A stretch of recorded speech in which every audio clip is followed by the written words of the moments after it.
يا بنت يلي ما ستر راسك الشال الله وبزعمة انك من كبار العوايل. انا بقول الحق والحق ينقال، اللي تستر هي بنت الحمايل. صح. ما هو في كشخه وخاتم وسلساله ستر العيال الحمايل دلايل. الله يا بنت لو قلتي لي المهر بريال والله فلا عنز عليك السلايل.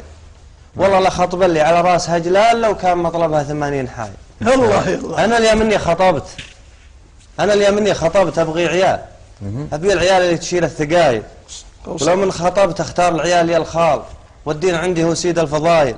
قالت قسم بالله ما شفت رجال مثلك بغى حجر السنين الاوايل.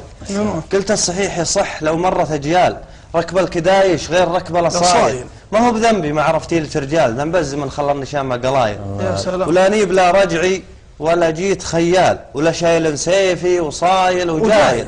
انسان متعلم ومن ناس عقال وفتحت عن نهج الحضارات فايل. صح. انا حضري ماني بنازل ورحال، لو الربعي بين ضلعان حايل. وانام في بيت ومكيف جنرال وسوق سياره وعندي موبايل. ترى البداوه فعل ما هي بالاشكال. والسلب ما نرضى عليها البدايل. وتبعت سلم العود واصبحت وبال، ونقيت لي من الذود دق وجلايل.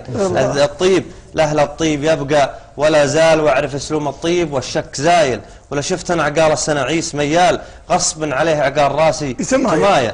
السالفه عليكم زود، السالفه ما هي تميله عقال، السالفه دم من بهالعرق سايل.